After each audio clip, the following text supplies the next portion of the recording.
And action. All right, can you see the worksheet on the screen, gentlemen? Yes. Uh-huh. Cool, awesome. So this is Dr. Paul Gerhardt from City University's DBA program, and this is live seminar number one for 2017. And I've got Dave and Brad here in the classroom with me, and we are going to be talking about effective doctoral writing. So if you are joining us on this recording, know that we've got a couple of smart people here to help share their insights on effective doctoral writing.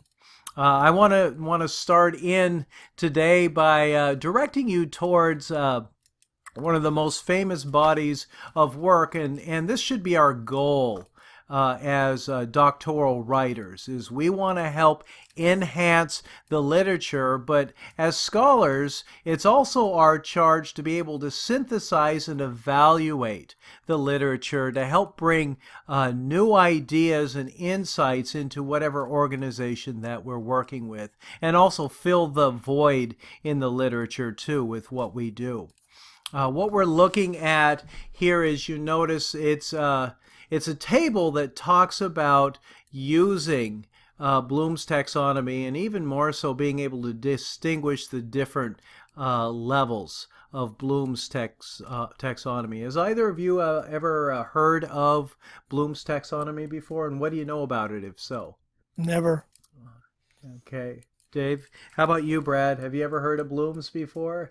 Well, it was brought up, and I don't really know much about it, but it was brought up. I teach a class at a local college. There's the blooms, and then there's another sort of, I don't want to say taxonomy or pedagogical, Right. so forth.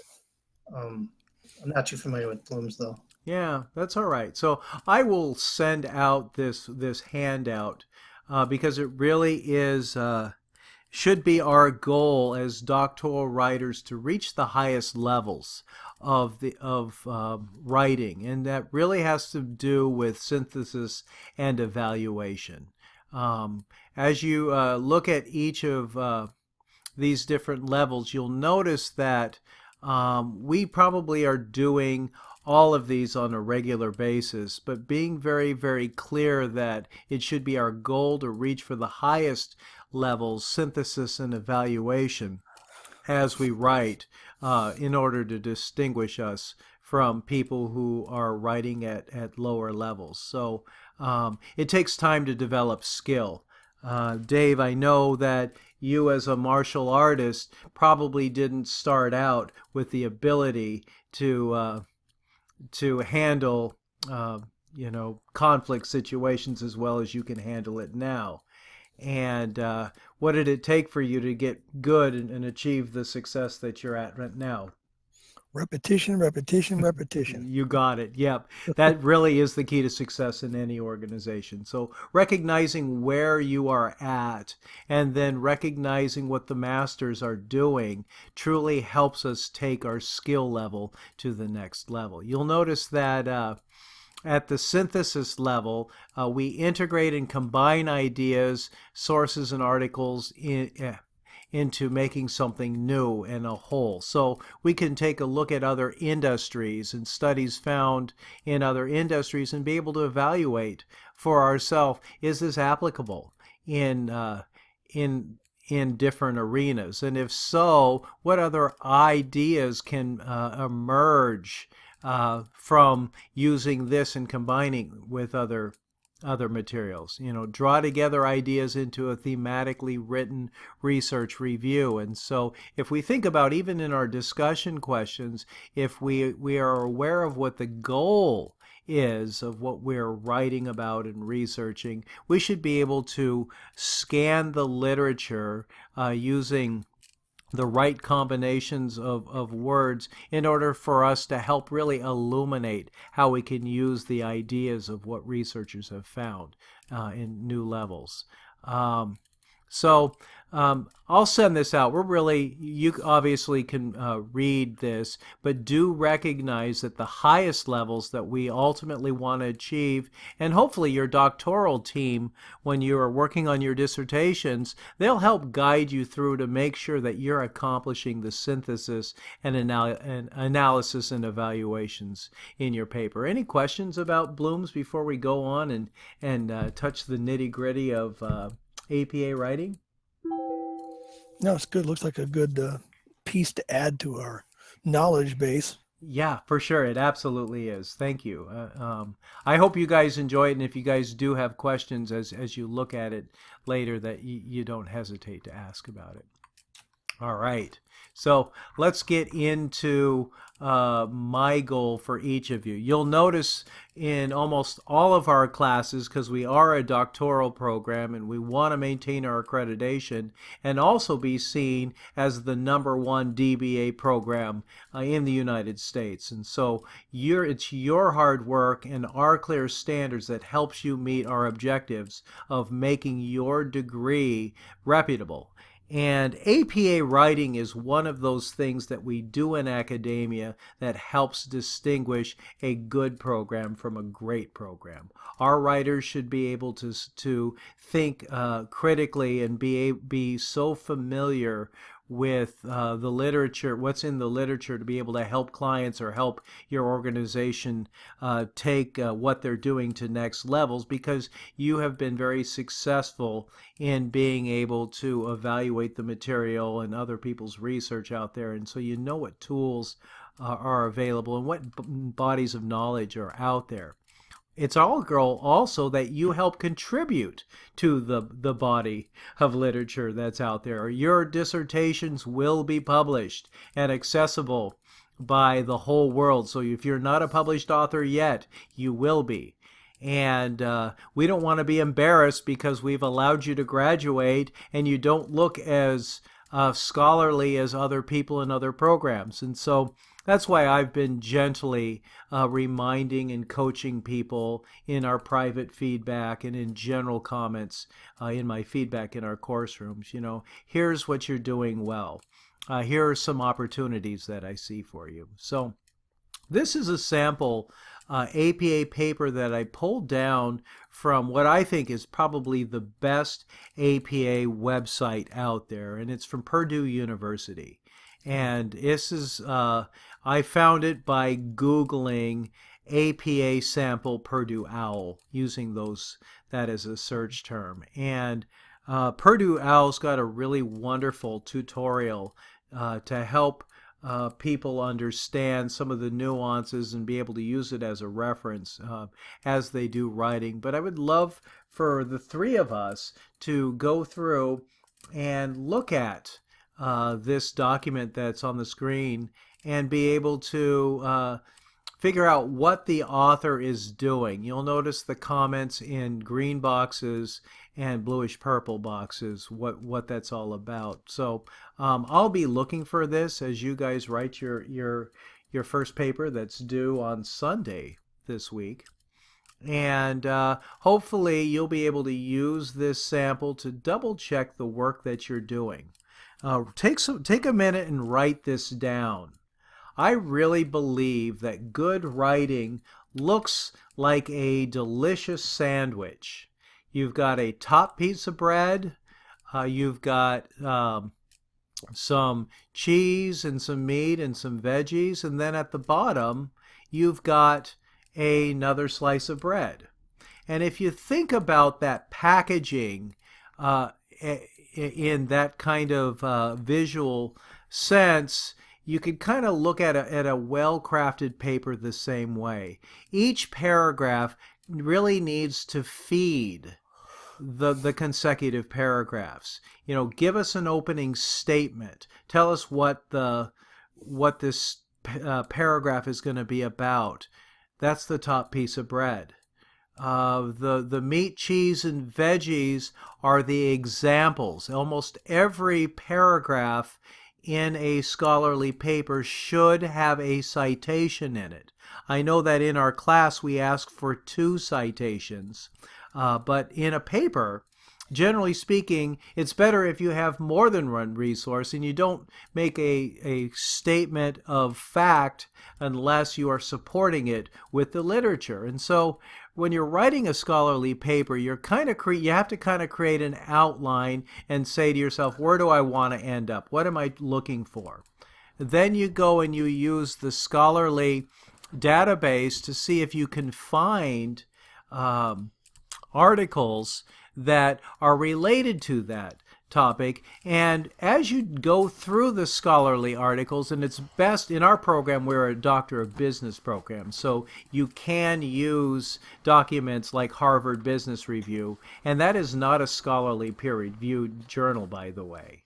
Just because it's from Harvard University, it's scholarly, but it's not considered scholarly peer-reviewed. So as you're taking different classes, if your professor requires you to use peer-reviewed scholarly materials, the Harvard Business Review will not count as one of those, and that's a common problem that we see very often. But as we've talked about before, it takes other experts to validate the truth in what the writer has found, and not all documents that are published in the library databases meet that requirement. So that's the difference between peer-reviewed and just plain journal articles. So do be aware of that fact. But as you're reading through each of the documents that help illuminate key ideas to support whatever your thesis is, it will help connect you with other material, and help kind of lead you down a pathway. Oh, I should be looking more into this topic.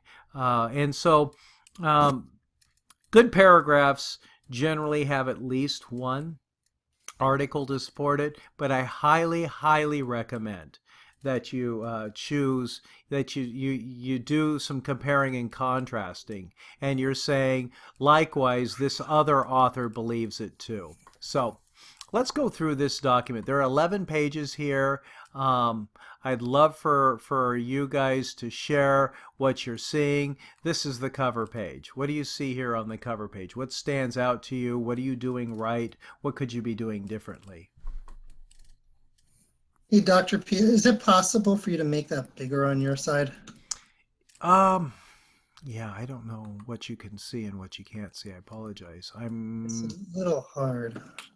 Maybe I can zoom in on my computer. Yeah, I can't. I don't have the ability. Well, I can. Yeah, I can make the writing a little bit bigger, like 125. Does that help? Oh, yeah, that helps. Okay, good. So I'll scroll down if you want me to scroll down. But what do you see here on this cover page? What do you notice? Anything? I mean, you got your running head, which is, I think most people who've done APA know Yep. how that's set up. That's pretty simplistic, I Good. think, to most people. But I know there's some specific measurements space-wise in that, in your title, your name, of course, the name of the university. Below that, that's something that I always have to look at, measurement-wise, space-wise. Sure. Yeah, very good point, Dave. The running head, you notice, actually has the word running head, and then it's all capital letters there in the running head. The title has first letters of each major word capitalized. Of and are not major words, so they're not capitalized. It's only double spacing between each line here. And so it's about, you had mentioned a certain amount of space. It's about 3/4 of the page down. So, or quarter of the page down, or 3/4 of the page up. So that's how you figure it.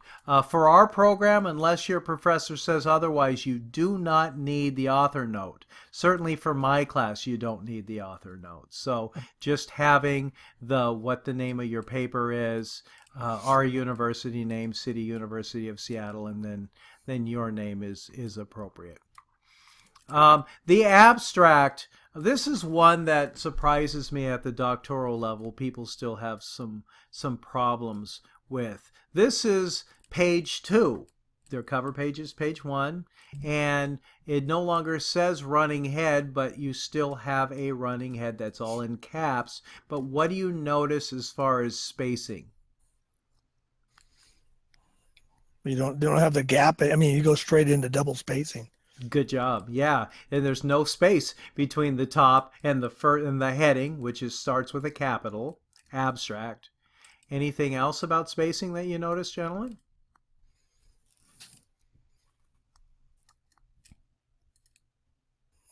Oh, see down there. I know when you start the next paragraph, it indents. Okay. Or it's justified to the left. It's not. Yes, perfect. Yeah, this is a left justified document, so you do not indent in your abstract. And you want to keep it succinct, 150 to 250 words. What does an abstract do, you guys? This gives you a quick overview of what that paper is going to be about. It really hits the main topics. Yep, you got it. Yeah, you're really just focusing on the main purpose of the paper. Give us a quick overview, and notice how the author of this sample paper cited some sources. What do you notice about that? Mm. That's interesting. It's got internet. No, oh, that's on internet.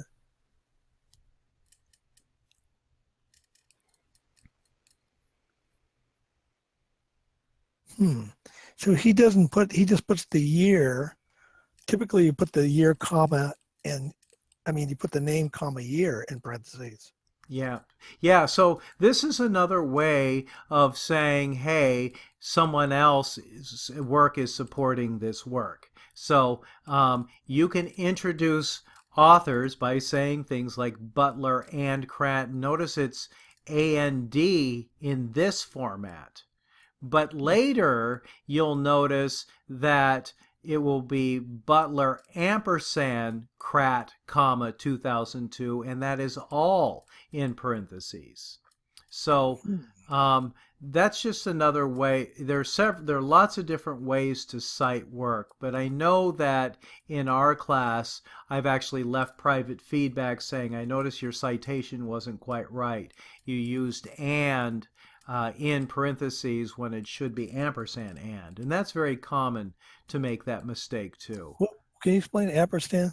So yeah, the ampersand is, if you look at your keyboard, it's the sign that's above the number 7, and Oh, and that's what you I've heard that term combine. before. Yeah, I never, you combine the last author with yeah, an ampersand. So if there were 5 authors, it would be Butler, comma, Jones, comma, Kraut, comma, Cummings, comma, Smith, comma, ampersand, Johnson.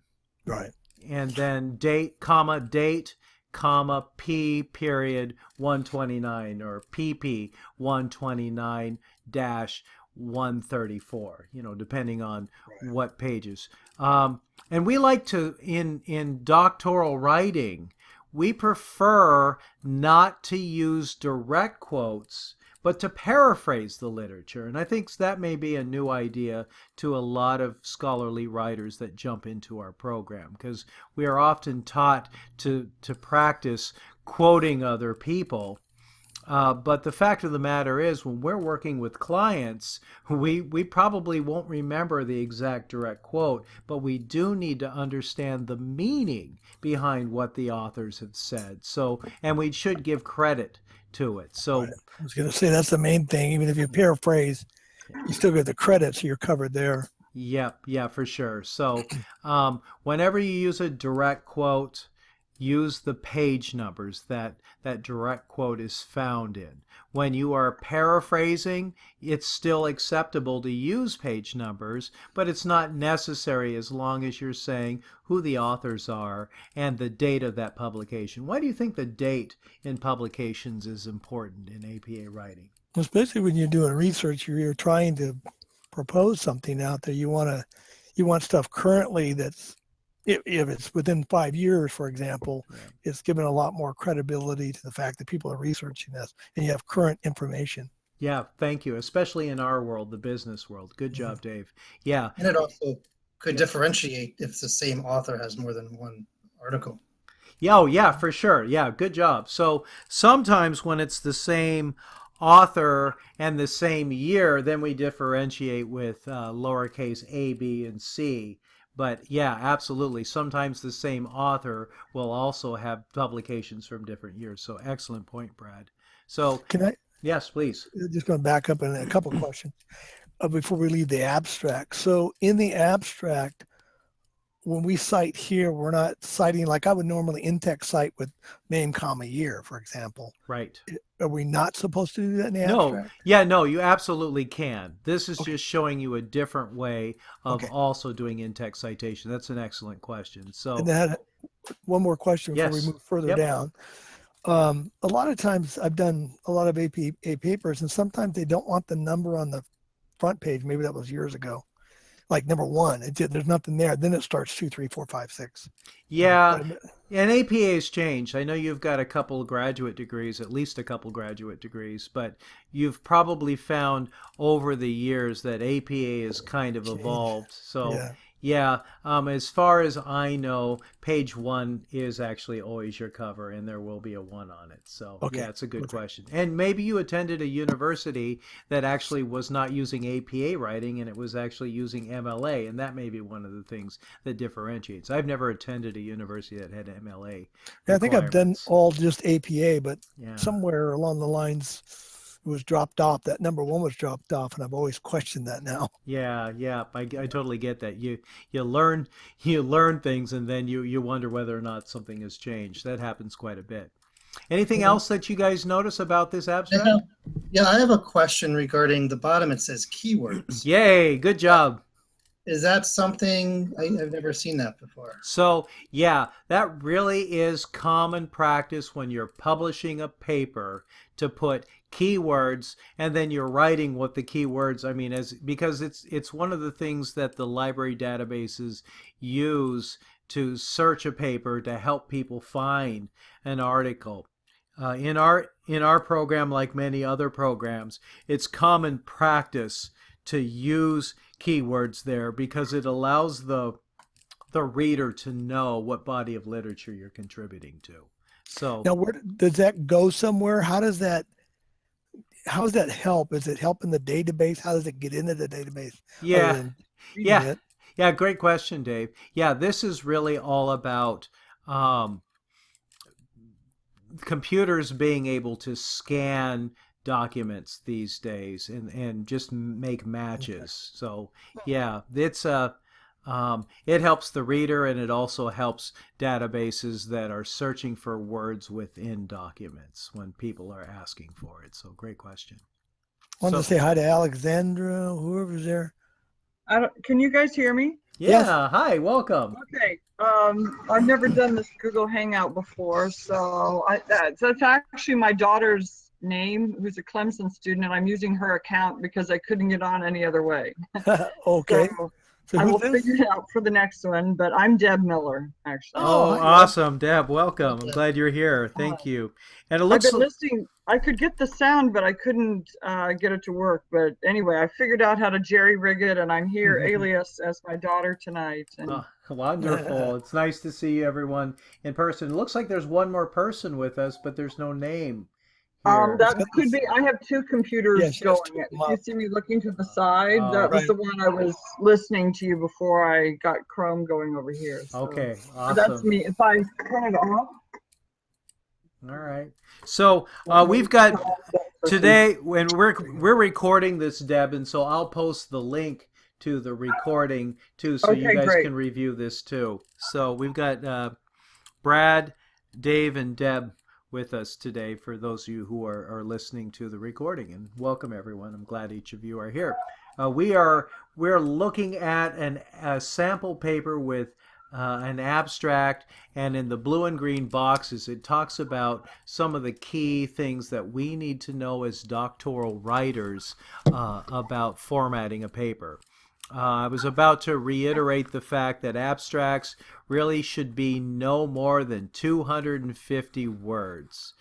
And so abbreviations and acronyms used in the paper should be defined in the abstract too. And so those are some things that you probably take for granted.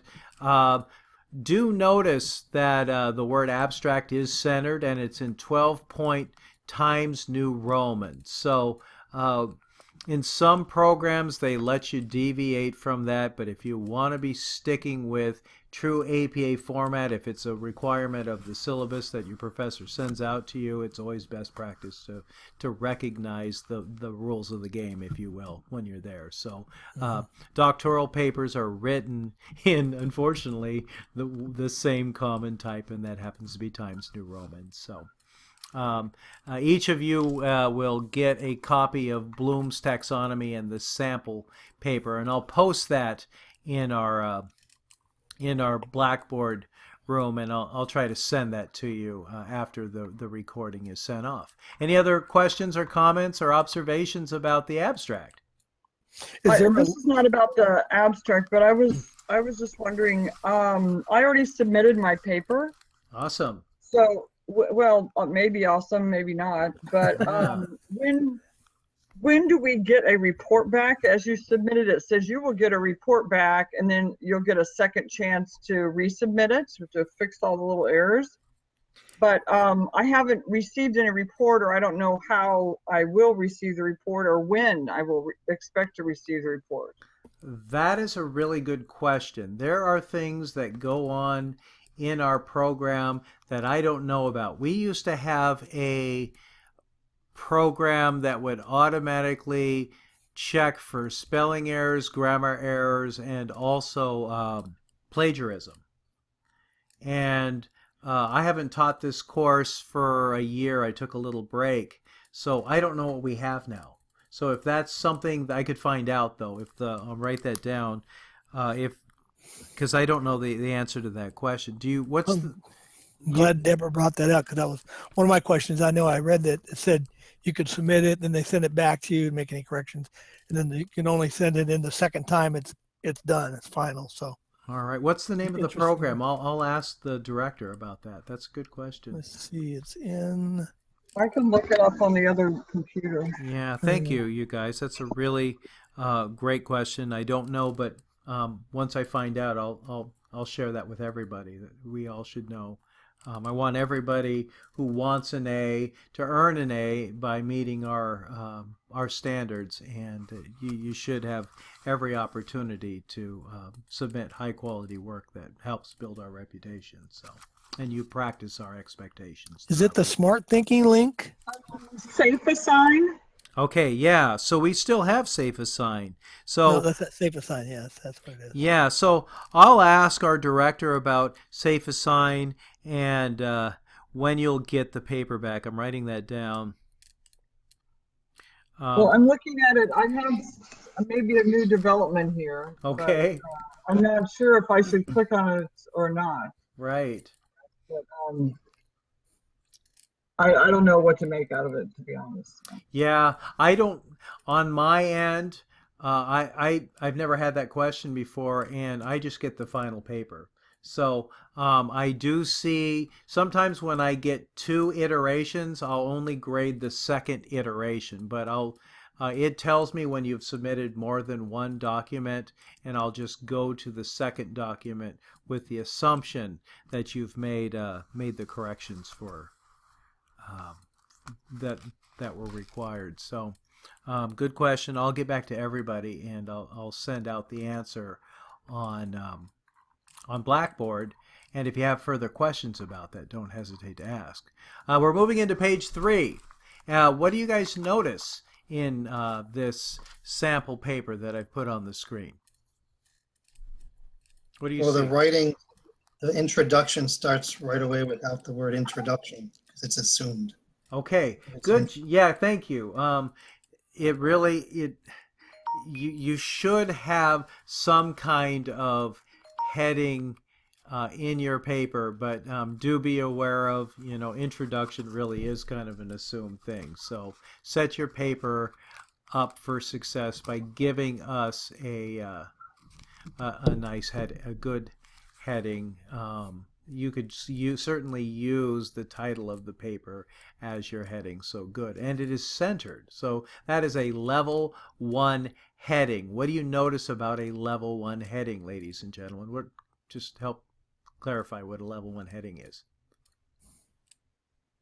We're talking about the one varying definitions. It's left justified, all Nope. caps. Okay, nope, not that one. The one below it. That's the running head.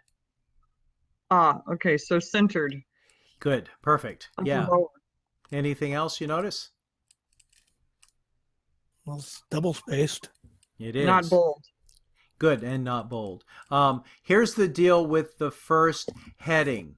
The very first level 1 heading is the exception to the level 1 heading rule. The first heading is not bold, but if you look below at literature review, that is a level 1 heading too, and it is bold. So a very Huh. common mistake is to bold the first level 1 heading at the very start of the paper, but that is not proper APA format. So it is centered. All the main words have start with capital letters in a level 1 heading, but the very first level 1 heading is not bolded, but all the rest of them are. So awesome observation. Anything else that you see that's notable here? One thing that That I one's, I'm sorry. see is, I don't know if it's actually in the columns as in one of the green or blue boxes, but when you're going to abbreviate something from that point forward, you write it out first and put it in the parentheses, how it will be abbreviated from that point on. So you have in there in the end of the first paragraph, computer mediated communication, Yep. and then in parentheses, EMC, and then a little bit further face-to-face abbreviated as FTF.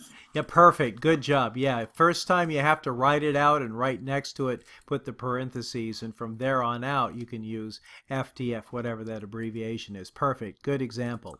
Anything else you see here? The paragraph's indented. It starts out indented. Thank you. Good job. Yeah, in APA, we need to make sure we are indenting each of our paragraphs. If you're not doing that, then you're not following proper APA format. Anything else you see, ladies and gentlemen? I had a question, but I'll let you stay on that topic for a minute. Okay. I noticed in the last sentence, because there's 3 authors, instead of having all 3 authors in there, it says Cummings et al. ETAL. Yep, awesome. Brad, you're going to do great in this class. Perfect. Yeah, the first time you use a reference, you must list out all of the names of the authors.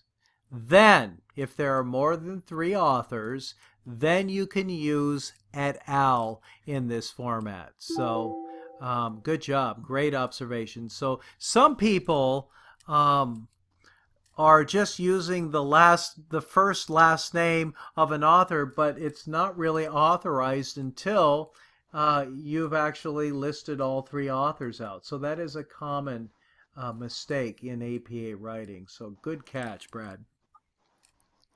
The question I had, I just went through an APA outline that was in our course, and maybe I'm mistaken, but I thought they had the word introduction.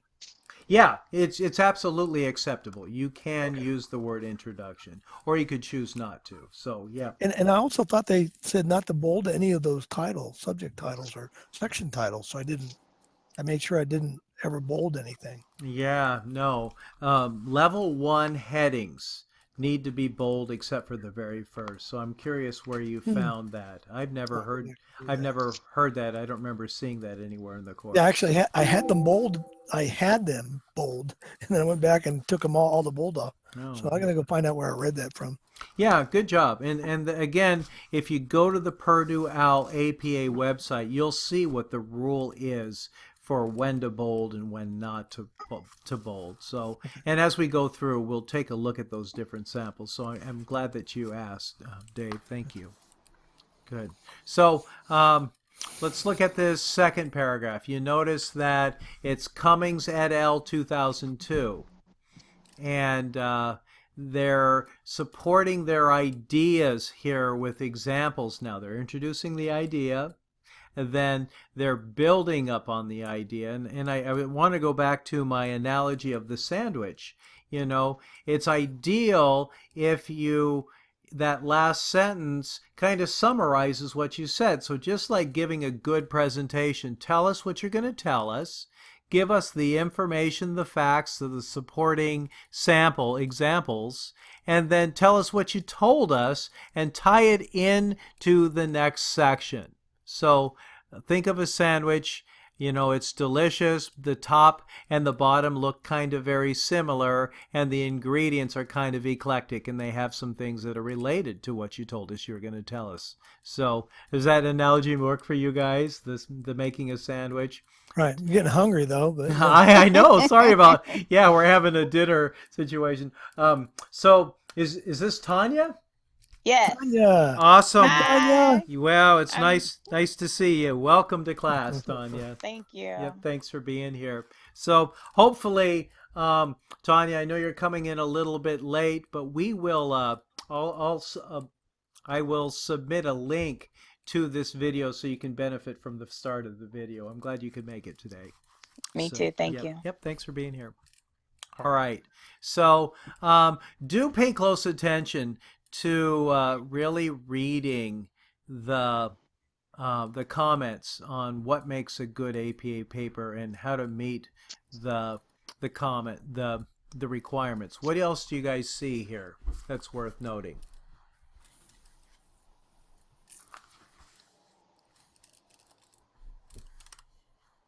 Sorry, I got disconnected for a second. I'm back now. Yep, welcome back.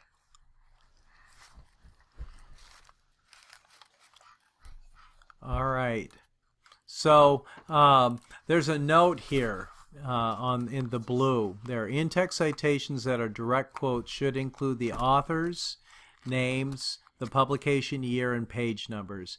If you are paraphrasing a source, AP encourages you to include page numbers. So do notice the spacing. I guess that's really what I want you to know. There's a space after a comma, and generally speaking, a space after a period, unless it's a period and comma. Then the period and comma go together, but then there's a comma. So it should look like this. Smith, comma, space, 2009, comma, space, P, period, space, 76. If it's multiple pages, it would be Smith, comma, space, 2009, comma, space, P, period, space, 76-79, end parenthesis. Okay, So, gotta yeah. remember that. Yeah, do pay attention to spacing. Those little details. Very often we see people in our program forget to put a space after a period, like for the page number. So, and then sometimes people are using PP when there's only one page that's being cited. So do pay attention to when you use PP and just P. So those are all about formatting. My son and my nephew just walked into my office here. So if you hear younger voices, that's who's here. Coincidentally, I have a 28-year-old daughter and a 6-year-old son. I like to have kids in every decade. Write that down. So, yeah, thank you. Tanya, you'll get cool points for laughing at my jokes. Thank you. All right. Quick question. Yeah. Going back a little bit, Yes, sir. Yep. I noticed on here on the OWL Yep. template, there's no table of contents. Oh, yeah, good point. For this type of paper, it's an 11-page paper, really not necessary. But when you are writing your dissertation, I definitely need to have a table of contents. So table of contents are generally for much longer papers where you're covering a lot of different areas for a paper. But in our program, when you're writing a term paper, unless your professor asks otherwise, you do not need a table of contents. But you'll notice that our syllabi are very specific on what we're looking for in grading criteria. We want you to meet those expectations, and that's why we're very specific about it. But I would never if you submitted a paper to me and it wasn't a requirement in the syllabus, I wouldn't beat you up for it and make you lose points for that. So awesome question, Brad. Thank you. Good observation. So not required unless your professor asks for it and it's in writing in the syllabus. Other comments, questions before we move on? Yeah, Can so I ask? Oh, please. Who? Deb? go ahead. Okay. I was just going to ask, we use the Jossie Reader a lot, the electronic book, and it has various chapters, Yep. but it doesn't have page numbers. So I've noticed everybody's just citing it like Jossie Reader, and that's it. I feel compelled to put like CH period 11 or whatever period to let the reader know, like, or for myself, if I'm going back and trying to find it again, what the heck chapter did this come from? Yeah, good job. Yeah, that's perfectly acceptable.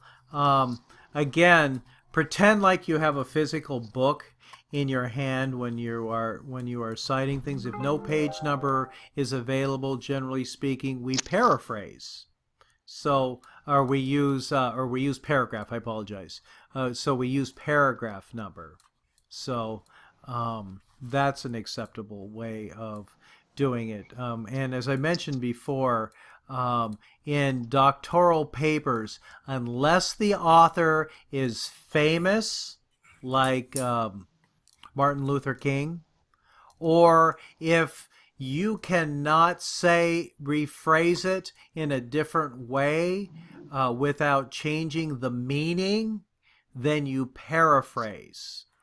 If it is someone famous like Martin Luther King, or that changing the wording would change the meaning, then you would use a direct quote. So that's what's important to understand. So any questions about that? No, I helped. Yeah, so very often we can tell who the more advanced writers are, because you'll probably get beaten up a lot by your professors if you're just throwing down direct quotes all the time. So paraphrase. When in doubt, paraphrase and cite like crazy. You become experts when you're diving into the literature and saying, here's what the experts say. We want you to know what the experts say. We want you to dive into the literature as much as possible and become experts by really doing what we've talked about, synthesizing the literature, using the right keywords, being aware of that the scholarly peer-reviewed material will help you have the latest and greatest information to help your clients or your organization take things to the next level. And you can count on the fact that the other experts in the field have validated that material to help broaden our understanding of whatever topics that you're writing on. So does that make sense, ladies and gentlemen? Yep. Okay, cool. So we've talked about how important it is to paraphrase and when we use direct quotes in scholarly writing. We've also talked about different ways of doing citations, giving credit to the author. Sometimes you can just mention the name of the author, and then you'll notice you put the date directly afterwards. So we use and when we're using the names of the authors in the paragraph. In this example, do you guys see how you use and here? But when you're combining other authors, look down here in this second paragraph that starts with intimacy. What did they do to connect the fourth author with the other three authors? Yep. And yeah. They use that ampersand symbol, and the comma comes before the ampersand, and it just connects. You'll notice the spacing here too, I guess, is what I want to direct your attention to. So we use et al. Only after we have mentioned all the authors' names, and then when we're using et al. After we've introduced those authors, we can use the first last name, the author of the first last name used, and then the 2004. Take a look at this Who, Wood, Smith, and Westbrook in-text citation. Why do you think the authors are in that order? Based on their contributions. Yeah, absolutely. Good job. Or importance. So it would be assumed that whoever this who is, he or she was probably the main contributor of this or the lead researcher. And then Wood probably contributed the second most, Smith and Westbrook. Sometimes in academic circles, it really is based on seniority. So that's the significance here. It's not alphabetical order. However, when you go back into the reference page, they will still be in this order, but other authors that are referenced, those will be done by the first last name of the author. We'll go and take a look at that as we get through. So, any other observations or comments here?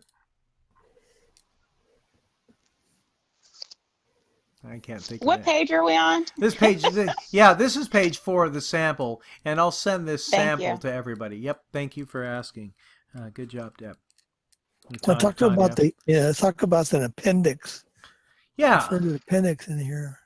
Use an appendix to provide brief content that supplement your paper but is not directly related to your text. So very often you are simply just helping add value without actually taking up space within your paragraph. So a lot of times people you may say something where people goes, that's interesting. I wonder what that means, or why the author is using this particular thing. And then because you've cited see Appendix A, they could go back to the back of the paper, look in the appendix section and go, oh, this is how it works in context. I can see how it relates to this, and I can see how it's applicable in other arenas too. So, yeah, an appendix is a really cool way of adding more material that's kind of related without broadening the breadth of what you're writing at. Good writing is succinct. You're not just writing to fill up pages of paper. You are focusing on proving a theory or helping illuminate a phenomena that's taking place. And so you want to be as succinct as possible, but want to make sure that you're scouring the literature and you're covering the literature related to your topic in a way that makes sense. Take us down a pathway that leads us to the conclusion that a phenomena is what it is. Help us understand by comparing and contrasting ideas and showing what different authors have found in their research or what they believe in their writing. An interesting note is that according to Jones or whatever author, such and such is this and that.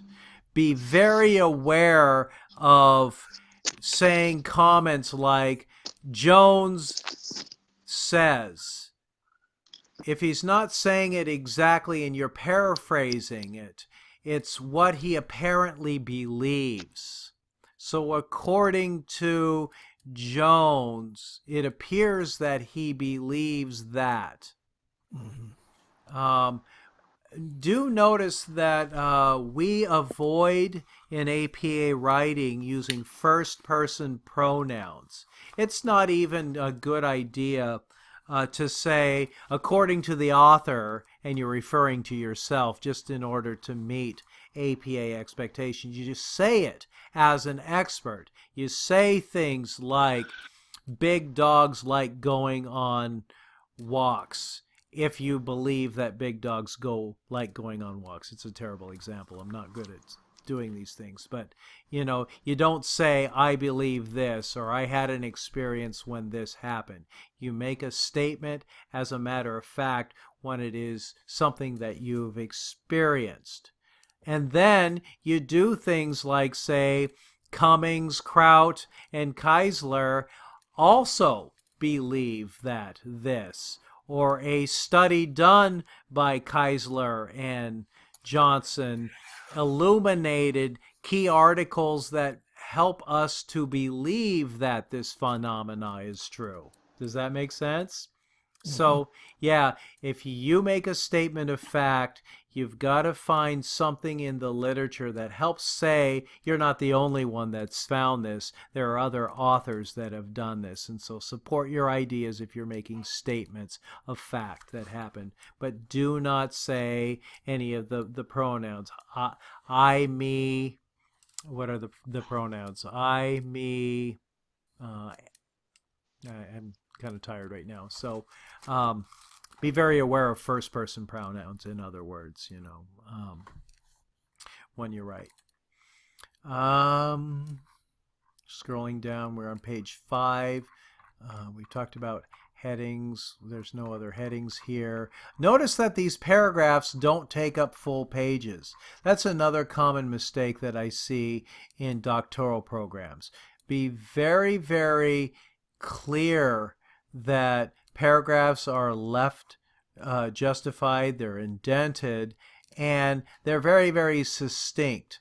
You don't drag on for multiple topics in a paragraph. You introduce a topic, expound on the topic, then introduce the next paragraph, and then move on with that. And try to be as succinct as possible. It's not about writing as many pages as you possibly can by droning on. It's about really helping us understand what the literature says about whatever phenomena that you're writing on. So, is there anything APA has set up for like a parameter, like a paragraph should range anywhere between 9 and 11 sentences? Do they put anything like that? Yeah, that's a really great question, Dave. I'm not familiar with any written rule on how big a paragraph can be, or even how big a sentence can be. But I do know that when I'm grading these papers and I see 10 lines and that's one freaking sentence, and it could have been broken down into several different sentences, it tells me that you didn't have time to really go back and edit your paper. So. Right. Do a good best practice for every class that you take really is to ask yourself, did I run on in these sentences? Does this paragraph just cover the same topic, or is it multiple topics? And is it free of grammar errors? I find times I like to write articles and I publish articles and books, and unfortunately sometimes I'm so pressed to meet a deadline or a time like you guys are that I come back and I find many different spelling errors or grammar errors, or I've started an idea but didn't finish it, or I didn't support my idea with an example. So good scholarly writing gives examples. You're making sure that the sentences are tying together, that you come back with a fresh set of eyes and you read it out loud and ask yourself, did I give an example of this? Did I support it with the literature? Is my grammar correct?